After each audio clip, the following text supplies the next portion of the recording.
심장은 두근거렸지. 진짜일 리 없어. 그렇지? 나는 이게 괴상한 우연이라고 어디다 적어놓고 싶었어. 하지만 이건 너무 명확해. 나는 우연이라고 치부할 수 없었어. 이 정보를 가지고 뭘 해야 하는 거야? 난 생각했어. 미친 짓이야. 우리는 항상 삶이 실제보다 쉬울 거라 기대하지. 왜? 왜 우리는 우리가 행복할 거라고 생각하지? 왜 우리는 일이 잘못되었을 때 그렇게 놀란 척을 하지? 우리가 사는 사회 탓인가? 항상 우리 주변에 있는 가짜 광고 때문에? 우리가 본 것들과 읽은 책으로 인해? 왜 항상 비극은 충격적이지? 삶은 실망과 비참의 고투야. 때때로 우리는 모든 고난으로부터 잠깐 쉴 수 있는 자그마한 기쁨을 선사받지. 그때 우리는 우리 존재의 목적이 뭔지 알아냈다고 느낄 거야. 사랑, 가족, 문화, 여행, 자연미. 하지만 모두 개소리야. 그런 만족스러운 찰나 같은 순간은 구타당하는 사이에 전순에 지나지 않아. 그건 우리 마음의 암처럼 달라붙어 있는 한 줄기 희망이야. 그것을 부여잡고 빌고 비명치르지. 견딜 수 없는 고뇌의 시간 동안 한 줄기 희망은 아예 없는 희망보다 더 나쁜 거야. 희망은 사기꾼이야. 이런 고통스러운 현실이 시린 바람에 내뿜는 한숨처럼 증발할 거로 생각하게 만드는 질병이라고. 단언하는데 현실은 잔인하고 피투성이의 송장이야. 자, 너희는 이걸 읽으면서 이렇게 생각하겠지. 난 그렇지 않아. 난 좋은 삶을 가졌고 가족들도 건강하고 경제적으로 여유로워. 한마디 하지. 지금 상쾌한 공기를 즐기도록 해. 왜냐면 지금 폭탄이 내 머리 위로 떨어지고 있으니까. 아마도 넌 아직 보지 못했겠지. 하지만 폭탄은 가공할 만한 속도로 낙하하고 있어. 폭탄이 떨어지고 있다고 눈치챘을 때 땅에 다 내 전부를 짓밟겠지. 내가 사랑하는 모든 걸 파괴할 거고 널 부실 거고 빌어먹을 시궁창에서 널 질질 짜게 만들 거야. 내가 왜 너희한테 이걸 말하고 있을까? 왜 너희가 내 말을 들어야 할까? 이미 나에게 폭탄이 떨어졌기 때문이야. 그래서 낙지는 견딜 수 없고 이런 유독한 황무지 같은 삶에서 깨끗한 공기 한숨도 찾을 수 없어. 내 목구멍은 불타고 내 눈은 눈물로 가득 차고 침묵해온 목구멍이 갈라질까 봐 아무 말도 할 수 없어. 내 아내가 죽었어. 그녀는 1년 전에 죽었고 우리 작은 딸 헤더를 나 혼자 키워야 했지. 헤더는 내가 가진 모든 것이야.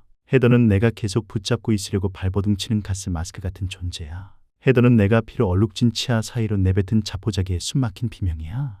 헤더는 지금 5살이야. 우리는 내 동행자였던 애 엄마의 죽음에서 고통에서 회복하기 위해 최선을 다했어. 나는 우리 딸이 그렇게나 어린 나이에 삶의 피투성이 칼날을 마주 봐야 한다는 생각에 몸을 떨었지. 헤더는 그런 것들로부터 피해야 해. 보호가 필요하지. 잠시 동안은 난 내가 할 수 있었다고 생각했어. 그 악몽이 시작되기 전까지는, 커다란 개가 나타나기 전까지는 나는 잠을 떨치려고 눈을 비비며 몸을 굴러서 어둠 속에서 시계를 봤어. 새벽 3시. 나는 앓는 소리를 내며 따뜻한 침대에서 억지로 일어났어. 헤더가 내 이름을 부르면서 방에서 울고 있었어. 악몽을 꾼 게 분명해. 어리벙벙한 상태로 졸리게 눈을 깜박이면서 휘청거리며 내 방을 나와 딸 방으로 내려갔어. 조용한 집에서 내 발을 차가운 나무 바닥에 질질 끌면서 걸어갔지. 헤더는 한 번도 악몽을 꾼 적이 없는데 나는 하품하면서 생각했어. 내가 재우기 전에 무서운 걸 보게 했었나? 나는 분홍색 발레리나 무드 등으로 칠해진 내 방으로 들어갔고 내 딸의 옆으로 갔지. 헤더는 얼굴을 손으로 가린 채 웅크리고 있었어. 훌쩍거리며 눈물로 베개 잎이 젖었다군. 나는 달래며 딸을 들어안아 다 괜찮다고 말했어. 헤더가 좀 진정이 된 후에 나쁜 꿈 꿨냐고 물어봤어. 그녀는 눈물이 어린 큰 눈으로 날 쳐다보면서 고개를 끄덕였지. 날 껴안으면서 아빠랑 같이 자도 되냐고 물어봤어. 물론 괜찮다고 대답했고. 아빠, 방에는 안 들어와.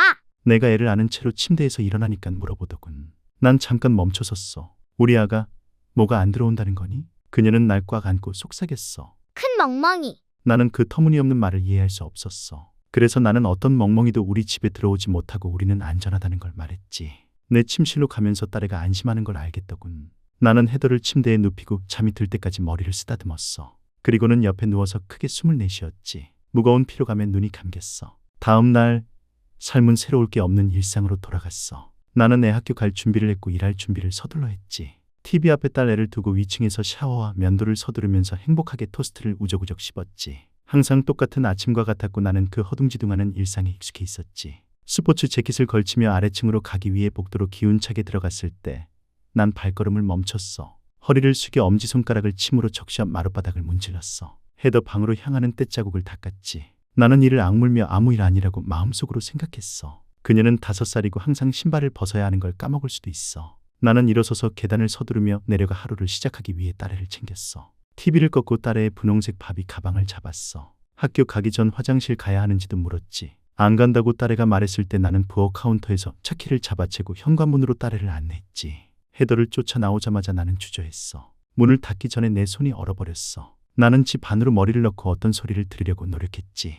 위층에서 분명히 무슨 소리를 들었어. 그러고 잠시 후 나는 어깨를 들썩이고 문을 닫고 잠갔어. 다른 날처럼 하루가 지나갔지. 시침이 의기양양하게 앞으로 가고 마침내 근무 시간이 끝났다는 걸 알렸어. 승리의 나팔이 불려지고 얼마 지나지 않아 나는 다시 집에 갔어. 우리가 먹을 피자를 시켰어. 피자는 내 딸이 드물게 먹는 진미거든. 넷플릭스에서 어린이용 프로그램을 보면서 저녁을 보냈어. 난 화면은 거의 보지 않았어. 그날 피곤이 거세게 파도쳤거든. 피자로 배부른 배도 한몫했고 헤더는 몸을 움직여서 내 가슴에 머리를 놓으며 달라붙었어. 나는 미소를 지으며 이거 보고 자러 갈 시간이라고 말하면서 딸의 어깨에 뽀뽀했지. 딸에는 싫다고 떼썼지만 난 용감하게 싸웠어. 어떻게 해야 하는지 배워야 했던 부분이었지. 내 아내는 항상 안 되라고 말하고 이젠 그만이라고 말할 수 있는 타이밍을 아는 여자였어. 난 항상 걔한테 약해서 다른 수많은 활동을 하게 해줬지. 안 되라고 말하는 게 너무 어려워. 순수한 부탁으로 빛나는 저 크고 귀여운 갈색 눈동자를 보면 매번 부성애로 점칠된 내 가슴을 녹여? 난 결국 무너져서 엄마한테는 절대 말하지 말라고 그랬지.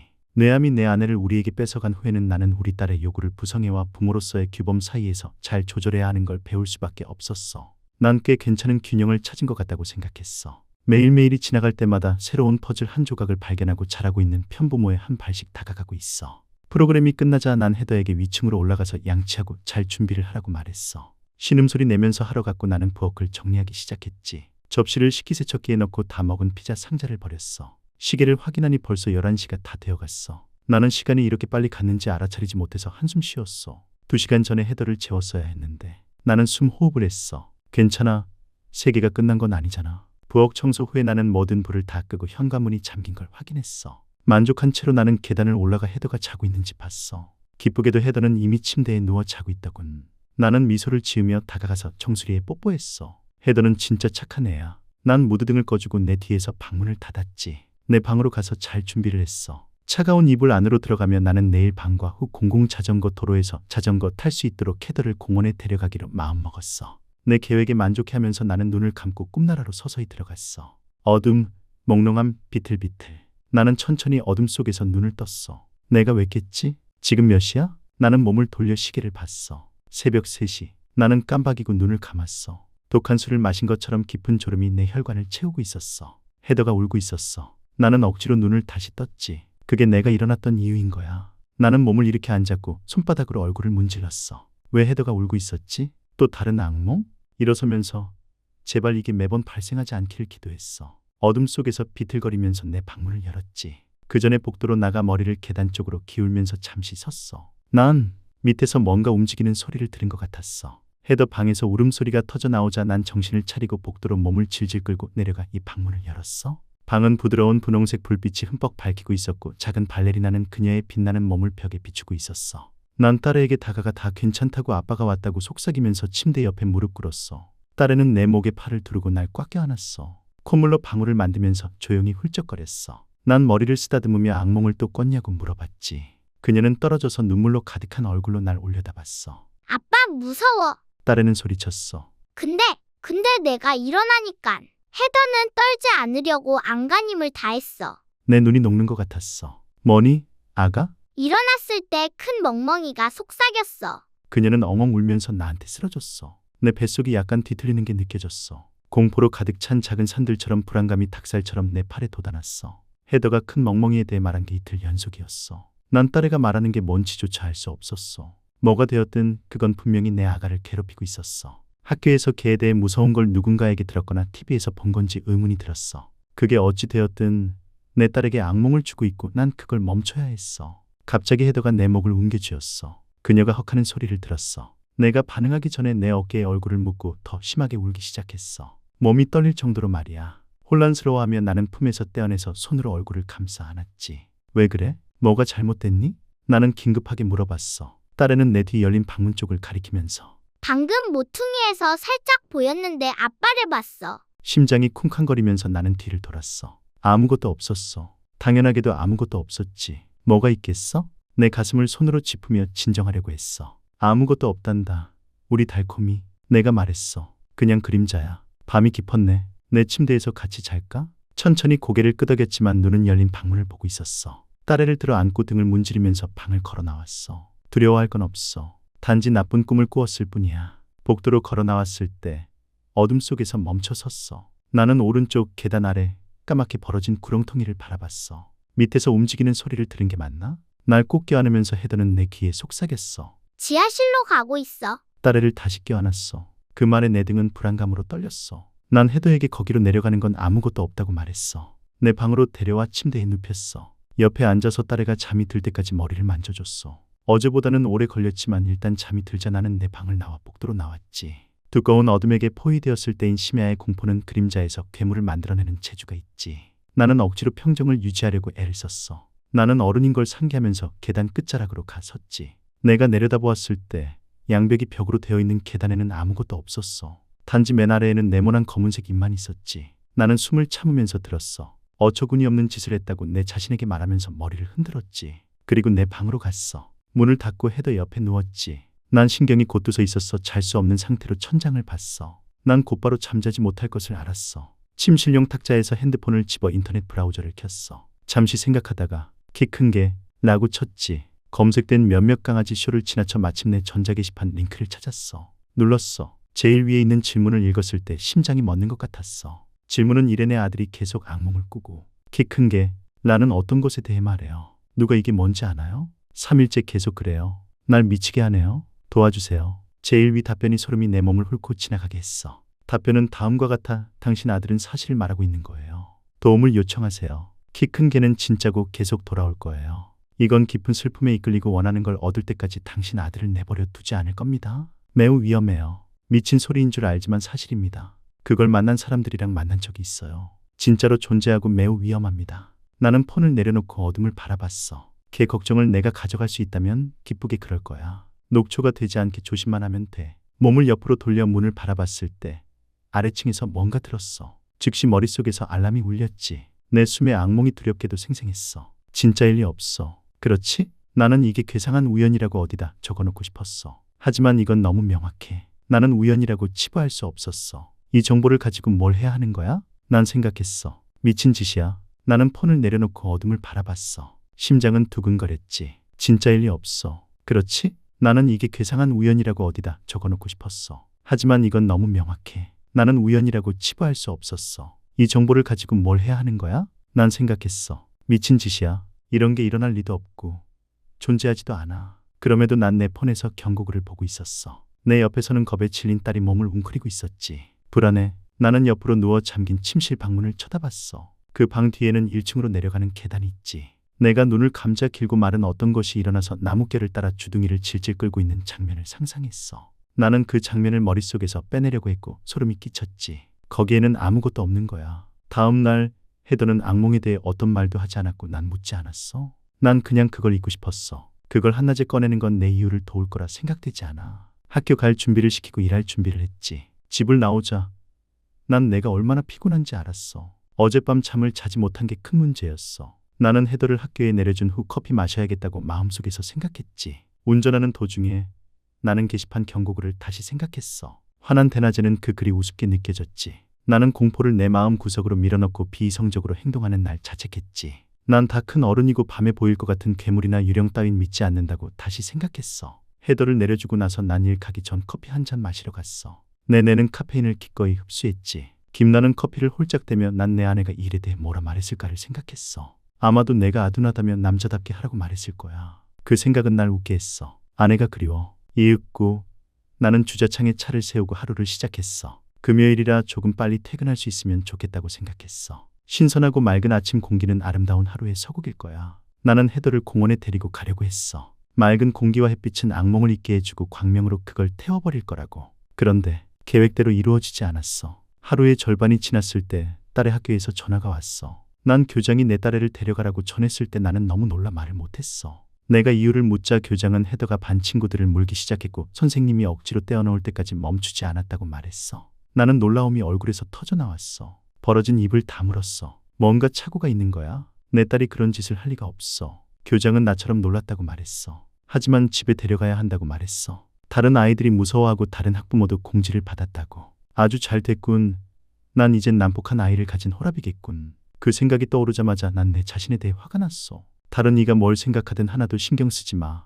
내 딸이 괜찮은지 봐야 해. 전화로 상사한테 말했고 그는 고개를 끄덕이고 허락했어. 고맙다고 월요일에 보충하겠다고 말했어. 내 차로 달려가면서 말이야. 운전하면서 왜 헤더가 그렇게 행동했는지 가능한 이유를 생각하려고 했어. 걔가 그냥 그랬을 리가 없어. 다른 애가 괴롭혀서 그럴 거야. 아님 다른 애가 약 오르게 했을 거야. 갑자기 아이들을 물 리가 없다고. 빨간불에 멈춰서 운전대에 손가락을 두들겼어. 내 딸한테 뭐가 생긴 게 분명해. 그 이유를 알아야 해. 처음에는 악몽, 지금 이 상황. 분명하게 뭔가를 겪고 있는 거야. 책임감 있는 부모로서 그게 뭔지 알아내야 해. 난 이를 갈며 초록불이 되자 엔진을 켜서 차를 막 몰았어. 이 상황이 죽은 내 아내와 연관된 일인지 궁금했어. 1주년이 된 지금 엄마의 죽음을 느끼고 있는 건지 궁금했어. 갑자기 울컥했어. 핸들을 꽉 잡아 손이 하얘졌어. 그녀가 우리 곁을 떠나야 했던 건 공평하지 않아. 우리가 뭘 했다고 그런 슬픔을 겪어야 하지? 엄마 없이 어린 헤더 마음에 뭐가 지나갈까? 그 슬픔을 채우기 위해 내가 뭘 해야 하는 거야? 그러고 나서 난 공황 상태에 빠지기 시작했어. 좀 있으면 헤더가 10대가 되는데 지금 우리 관계를 유지하지 못한다면? 엄마가 죽은데 내 탓이라고 비난하면? 걔가 아직 5살이지만 시간은 절대 아물 수 없는 깊은 상처와 흉터를 유지하는 방법을 가지고 있어. 이런 초기에 중요한 발달 과정의 내 딸애를 위해 내가 얼마나 필요한지 깨달았어. 모든 것에 대한 그의 관점을 만들거나 부실 수 있는 건 내 행동에 달렸다는 것을. 내 마음속에서 그런 생각들이 뒤죽박죽 떠오르면서 학교 주차장에 차를 세웠어. 그리고 뼈까지 시리게 하는 깨달음이 세게 날쳤어. 그 전자 게시판에 있던 경고가 기억났거든. 큰 개는 깊은 슬픔에 이끌려요. 나는 머리를 흔들었어. 아니야, 그쪽으로는 가지 말자. 그건 미친 거고 그런 건 없어. 걘 지금 닥친 상황을 해결하려고 그런 악몽을 꾼 거야. 마음을 단단히 먹으며 학교로 뛰어 들어갔어. 알기 전에 난 교장실에 앉아서 교장 선생님이 일을 크게 만들어서 죄송하다고 이건 헤더가 아니라 다른 아이들을 위해서라는 것을 알아달라는 점을 들었어. 나는 거의 듣지 않았지만 고개를 끄덕이고 그 말이 멍한 백그라운드 소리처럼 지나쳤어. 마침내 교사가 교장실로 헤더를 데리고 왔고 나는 걔를 꼭 껴안았어. 뺨에 뽀뽀했고 그 애가 울고 있는 걸 봤어. 사랑한다고 말하며 집에 갈 거라고 그랬지. 조용하게 고개를 끄덕이더군. 커다란 갈색 눈은 눈물로 차 있었어. 난 선생님과 교장님에게 이런 사고가 일어나서 죄송하다고 하고 다시는 이런 일이 일어나지 않는다고 확언했어. 두 분은 미소 지으며 고맙다고 했지만 예의적인 태도 뒤에서 뭐가 있었는지 난 봤어. 비난? 그들은 날 어떻게 이 작은 소녀를 키워야 할지도 모르는 호라비로 생각한 거야. 해답 없이 발버둥 치는 이 아내를 잃었지만 그녀 없이 살아가는 법을 찾고 있는 그 남자를 보고 있는 거야. 난 갑자기 분노가 치밀었어. 확 터진 아드레날린이 혈관을 타고 흘렀지만 입을 다물었어. 돌아서서 방을 나가 내 딸을 껴안고 학교를 빠져나왔어. 난 그게 정당한 분노인지 당혹감인지 알 순 없었지만 신경 쓰지 않았어. 그들은 내가 뭘 겪었는지 몰라. 내가 뭘 상대하고 있는지 몰라. 그들이 뭔데 날 재단해. 헤더를 차에 태우고 침묵 속에서 집으로 갔어. 난 내 자신을 제어하려고 했어. 이건 나에 대한 게 아니야. 내 딸에 대한 일이야라고 내 자신에게 말했어. 도움이 필요한 건 딸아이야. 애정 어린 보살핌이 필요하다고. 우린 마침내 집에 도착했고 난 시계를 봤어. 4시쯤이었어. 공원에 가는 생각은 저버리고 헤더를 소파에 앉혔어. 나는 옆에 앉아서 학교에서 무슨 일이 일어났는지 물어야 한다고 말했어. 우리 달콤이 괜찮니? 딸아이 정신 상태를 생각하면서 부드럽게 물었어. 딸애는 자기 손을 보더니 고개를 끄덕였어. 나는 목을 가다듬었어. 난 진짜 이거에 약해. 오늘 아이들을 깨물었다는 게 진짜니? 입술이 떨리는 걸 봤고 딸얘는 날 쳐다보지 않고 천천히 고개를 끄덕였어. 나는 한숨 쉬었지. 아가, 물면 안 되는 거 알잖니? 왜 그 아이들을 물었니? 어깨를 다시 으쓱거렸어. 난 딸의 뺨에서 눈물이 흐르는 걸 봤어. 용기를 내. 난 내 자신한테 말했어. 지금 되돌아 설 수 없잖아. 걔네들한테 화난 거니? 누가 못된 말을 했어? 딸애는 한 손을 주머니에 넣고 여전히 아래를 보면서 머리를 흔들었어. 헤더야, 나 좀 볼래? 난 부드럽게 물었어. 그녀가 내 눈을 보자 난 딸아이가 이젠 울고 있는 걸 봤어. 손은 계속 주머니 안에서 꼼지락거렸어. 다시는 안 한다고 약속해 줄 수 있니? 내가 물었어. 더 많은 눈물이 뺨을 내려가더니 딸얘가 소리쳤어. 죄송해요, 아빠. 정말 죄송해요. 난 허리를 숙이며 머리에 뽀뽀를 날렸어. 괜찮아, 아가. 착한 아기라는 걸 안단다. 아빠는 널 사랑해. 다신 딴 사람을 물면 안 돼. 알았지? 아이는 울음을 훌쩍거렸지. 주머니에서 손이 부산스럽더군. 나는 그걸 마침내 발견하고 다리를 살짝 쳤어. 주머니에 뭐가 있니?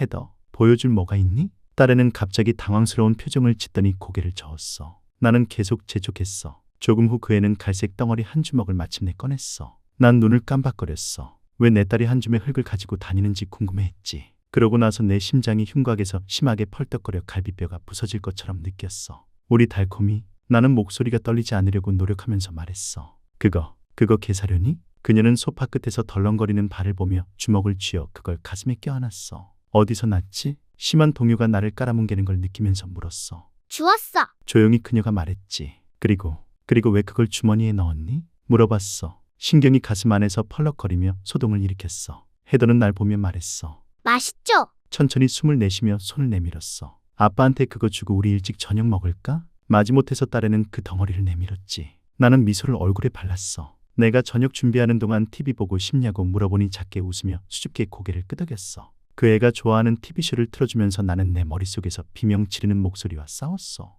뭐가 일어나고 있어. 진짜 정말 지독한 일이 내 딸한테 벌어나고 있어. 그게 뭔지는 정확히는 몰랐지만 지난 며칠 동안 딸의 행동에 전환점이 있었어. 저녁을 준비하면서 제발 오버하지 말라고 애원했어. 하지만 난 멈출 수 없었어. 그 악몽들, 키 큰 개 헛소리, 물기, 이젠 개 사료까지? 뭘 할지 몰랐어. 뭐라 말해야 할지 모르겠어. 그냥 애엄마에 대해서 말하면서 엄마에 대해 생각하고 있었냐고 묻고 싶어. 하지만 그럴 수 없어. 내가 완치해 줄 수 없는 상처를 다시 열기는 원하지 않아. 내가 답할 수 없는 질문을 묻기 시작하면 어떻게 해? 행동이 더 심해지면? 딸애를 상담가한테 데리고 가야 하는지 생각하기 시작했어. 그런 생각이 들자마자 난 그 생각을 힘껏 닫아버렸어. 내 딸에게 잘못된 건 없어. 그래, 하지만 키 큰 개가 뭐지? 뭘 의미하는 거야? 난 나 자신한테 그만 생각하라고 마음속으로 소리쳤어. 그딴 거 없어. 내가 해결할 수 있는 문제를 직면해야 해. 정신의 고통 속에서 저녁 준비를 마치고 접시 2개를 준비했어. 소파에 가 헤더와 앉아 TV 화면 속에서 만화 이미지가 움직이는 것을 침묵 속에서 보면서 저녁을 먹었어.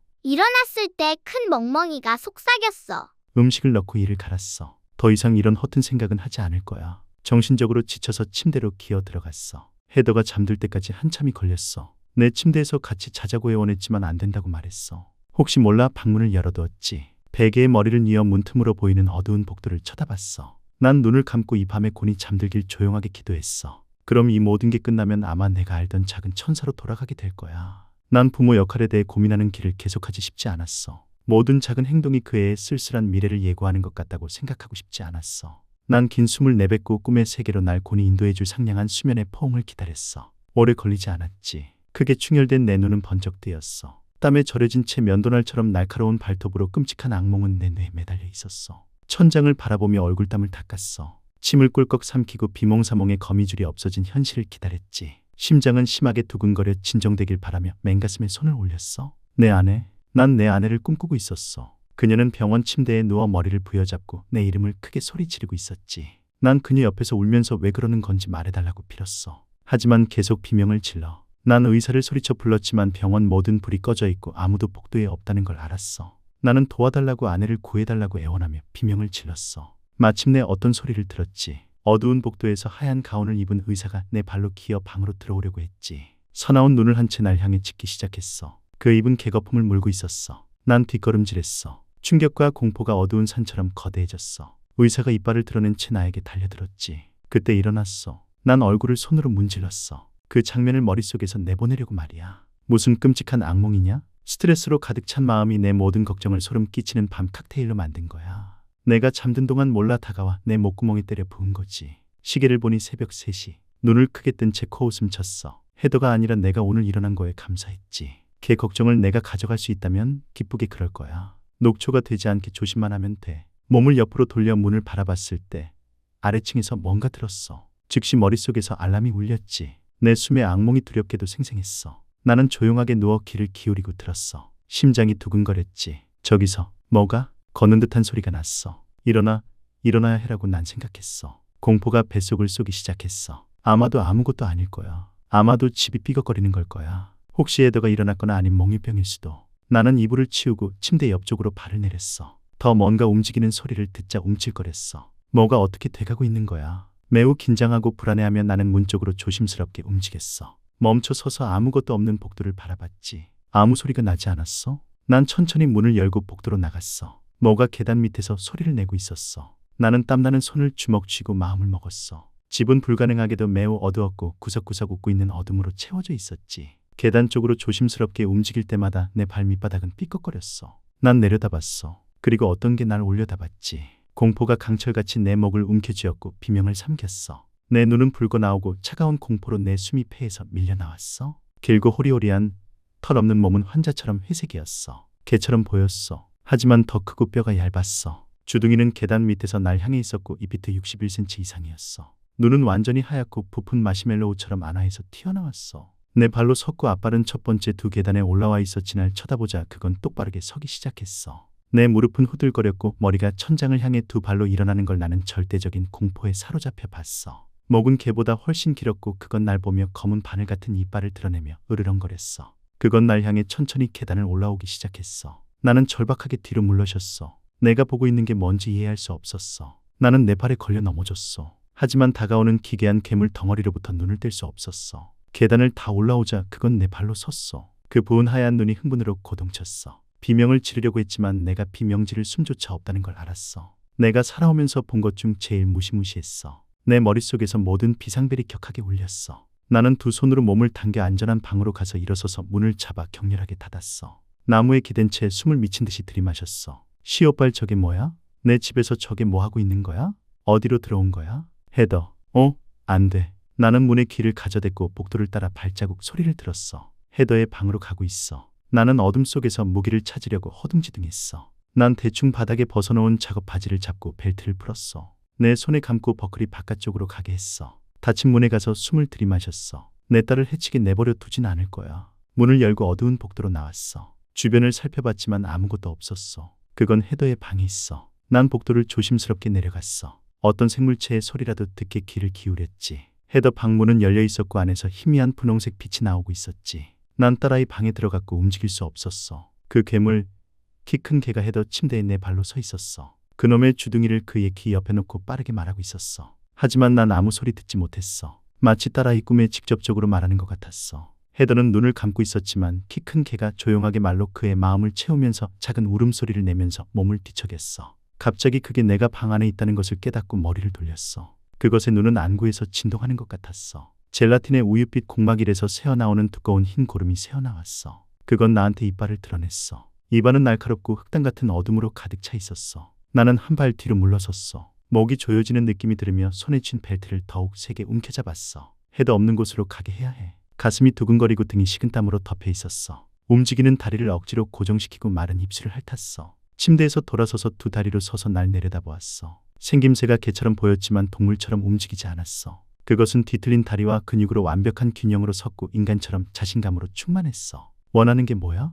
난 움직이지 않은 채 속삭였어. 얼굴에는 한 줄기 땀이 흘렀지. 날 향해 뛰어올랐어. 내 몸에 그 기다란 몸뚱이가 부딪힐 때 얼굴을 보호하며 두 손을 올리며 비명 질렀어. 나는 바닥에 쓰러졌고 근육질 몸뚱이가 날 바닥 나무에 짓눌렀어. 얼굴에 뜨거운 숨결이 느껴졌어. 바닥에 머리를 박아 눈앞에 별천지였어. 힘이 빠진 나는 어둠 속에서 눈을 깜박거리고 필사적으로 그걸 밀어내려고 몸부림쳤어. 그 괴물의 강력한 다리가 내 옆구리를 눌러 누운 곳에서 꼼짝도 못하게 했어. 나는 그 흉측한 얼굴을 올려다보았고 그 괴물의 눈에서 떨어지는 하얀 액체가 내 머리에 뚝뚝 떨어졌어. 그건 몸을 기울이더니 입을 열었어. 턱이 벌어지면서 한 줄의 검은 이빨을 드러내었어. 그것의 목구멍이 벌어지며 기름과 물같이 검은 살의 주름들이 겉도는 걸 두려움에 사로잡혀 바라봤어. 그리고 나는 내 딸이 그 깊은 안쪽에서 비명 지르는 걸 들었어. 아빠 도와줘. 날 못 데려가게 해. 아빠 제발.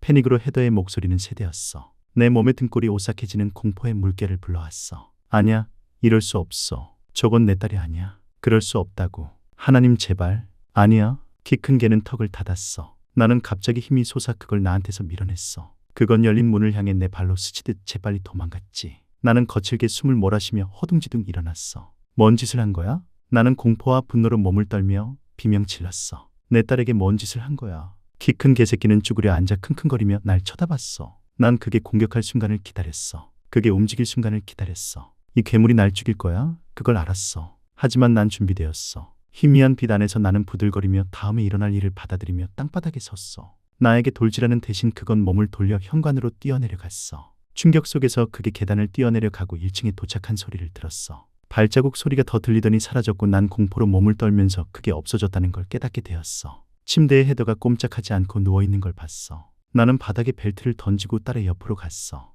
입에서는 애원이 흘러나왔어. 딸애를 안아 내 허벅지에 머리를 눕히면서 눈물은 내 뺨을 따라 흘렀어. 눈은 감겨 있었고 몸은 꿈쩍하지 않았어. 제발 신이시여 이렇게 빕니다. 안 돼, 안 돼, 안 돼. 난 마음이 무너졌어. 헤더, 얘야, 천사 같은 내 딸아, 일어나렴. 아빠가 왔어. 제발 애야 일어나. 그 잔인한 현실이 지친 내 뇌를 두 동강 냈고 나는 걔를 흔들고 애원하고 내 얼굴에서 침과 콧물이 흘러나왔어. 갑자기 그의 눈이 깜박거리더니 이윽고 눈을 떴어. 걘 자신이 지금 어디에 있는지 확실치 않다는 듯 빠르게 눈을 깜박이며 나를 올려다보았어. 나는 많은 눈물을 흘리고 안도의 외침을 내뱉으며 그 애를 꽉 끌어안았어. 나는 침대 위에서 몸을 앞뒤로 흔들면서 딸애를 가슴에 안으며 흐느꼈어. 난 우리 딸애를 잃은 줄 알았었지. 난 우리 아이를 뺏긴 줄 알았거든. 그러고 나서 헤더는 짖기 시작했어. 내 피 터진 눈은 크게 뜨였고 그녀의 얼굴을 보려고 몸을 떨어뜨렸어. 방을 호기심에 둘러보더니 입술 옆으로 혀가 늘어졌어. 내 무릎에 앉아 해객대자 침이 입술에서 떨어졌어. 마침내 날 올려다보더니 여러 번 왈왈거렸어. 모든 인간성이 딸의 눈에서 말라진 거야. 헤더, 얘야, 멈춰, 멈춰. 난 그녀를 흔들면서 울부짖었어. 하지마, 괜찮아, 그건 갔어. 갔어, 우리 달콤이. 하지만 멈추지 않았어. 내 팔 안에서 뛰어나가 마치 상상의 꼬리를 쫓는 것처럼 동그랗게 뛰기 시작했어. 멈추더니 날 보며 머리를 갸웃했지. 마치 자기랑 같이 놀자는 듯 짧게 짖었어. 난 침대에 앉아 그녀는 보면서 땀으로 젖은 손으로 내 얼굴을 부여잡았어. 난 비명을 지르기 시작했어. 헤더는 이전으로 돌아갈 수 없어. 그 밤 나는 병원으로 데려가 의사에게 도움을 애청했지. 수많은 전문가와 검사, 그들은 모두 더 이상 내 딸애가 이성을 조절할 수 없다고 말했어. 그들은 그녀가 다시 정신을 되찾을 수 없다고 말했어. 어떤 게 갈취된 거야? 고쳐지거나 대체할 수 없는 뭔가가 딸애로부터 갈취된 거야. 얼마나 검사를 했는지 모르겠어. 내 선택을 늘렸지. 뭐라도 하려고 발악했어. 난 그녀가 없는 삶을 상상할 수 없어. 그녀 없이 혼자 살아가는 걸 상상할 수 없어. 나는 더 이상 줄 수 없을 때까지 펑펑 울면서 기도했어. 아무것도 바뀌지 않아. 아무것도 도울 수 없어. 누가 알아차리기라도 했을까? 알겠지. 삶은 수그러들지 않는 괴물이야. 너 따윈 상관하지 않아. 내 편을 들지 않아. 그건 단순히 괴물일 뿐이야. 삶은 내 아내를 빼앗아갔고 이젠 내 딸의 마음에 상처를 열어놓았어. 내가 딸에게 상처 받았냐고 물을 용기가 없었던 그 상처. 끔찍한 어떤 것이 그 뻐금 열린 상처의 냄새를 맡고 그걸 갈망하기 시작한 거야. 그것이 우리의 삶에 들어와 내 딸의 숨겨지고 억눌린 슬픔의 피투성이 틈새에 들어간 거야. 그건 그녀 마음을 자기로 바꾸고 혼란스럽고 다친 정신에 조각난 나머지를 먹어치워 버린 거야. 그리고 나는 내 딸 헤더를 그것에게 영원히 잃었다는 것을 알아. 그리고 지금 나는 어둠 속에서 내 딸 침대에 서 있어. 베개를 흔들리는 손으로 쥐어 잡아. 눈물이 굴러떨어지며 나는 용서를 신에게 빌고 있어. 하지만 이 침대에 누워있는 이것은 내 딸이 아니라는 것은 알아.